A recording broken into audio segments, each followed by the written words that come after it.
For my personal communication with my supporters, do a combination. The majority, I'd say, close to 80% of my communication that happens with my supporters happens through email. Now that is a huge blessing because it's immediate, it's free, it's very quick, and it gets things done quickly. But it's not a replacement for normal mail. And I don't think it ever should be a replacement for some type of alternate communication. Phone call, postcard, newsletter.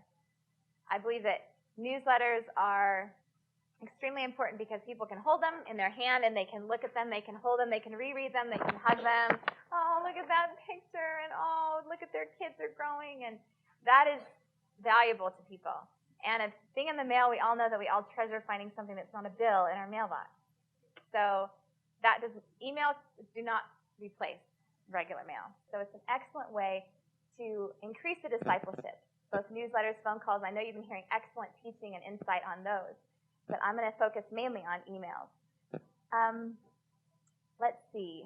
First of all, I think I'll give you a few keys.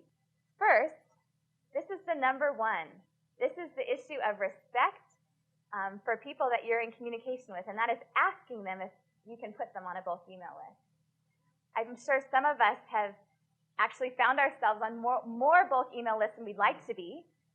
People that send multiple forwards hundreds of times a week, and you somehow got on their list and you don't know how to get off, and you don't want to be rude because you think, these are my friends and I'm trying to communicate with them, but gosh, I wish they'd stop sending me these bulk emails. They never even ask. So number one is communication in some way or form. Ask your supporters through a letter. You can actually send them an email saying, I'm creating an update list. That's what I call mine, as an update. It's update list. And would you like to be on that list? And I tell them approximately what it will entail. I'd like to send out an email 3 times a month. I do mine between 2 and 4 times a month. So about once a week, sometimes a little less, hardly ever more, but I let them know just so they know what to expect from me. And so usually I wait for a reply, and then I'll put them on the list. So one is ask. That sends a sign that you respect your supporters. You respect the fact that everyone has full email boxes. So the second is the biggest key for me, I think, and that is the word short. It's a way to love them and respect them, to make it easy for them to read your emails. Keep them short. Thirdly, interesting. Don't start all your sentences the same. A lot of people will write, I did this, and I did this, and I, and I, and I, and I, and it doesn't make it as interesting. And you may think, well, does this all really matter? But when you get a piece of text come up on your email, it really matters if it's interesting whether you read past the first few lines. Oh, this is boring. I don't want to read this. So adjectives and action words are very, very key. This link should show up within the screen of one page on a computer. And that, to me, is very key for the mass emails that you send out, is for it to fit within one page. So white space is your friend. So think, where can I break up this into paragraphs?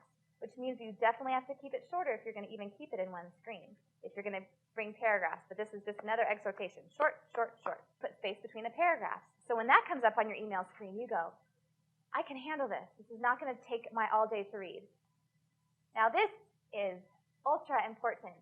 N-O, and that's with a big capital forward. No forwards. And by forwards, I'm sure we've all received the big FW, FW, FW sometime in our email experience. And when we see that, we think, oh my gosh, this has been through about 500 people. And not only that, but usually everyone's left all of their headers on all of their emails. So we have to figure out the 6th or the 7th attachment, where exactly is the message that who knows how personal it really is going to be. Don't do it. Don't do forwards. If I can impart anything to you today, it's in your email communication, do not send forwards.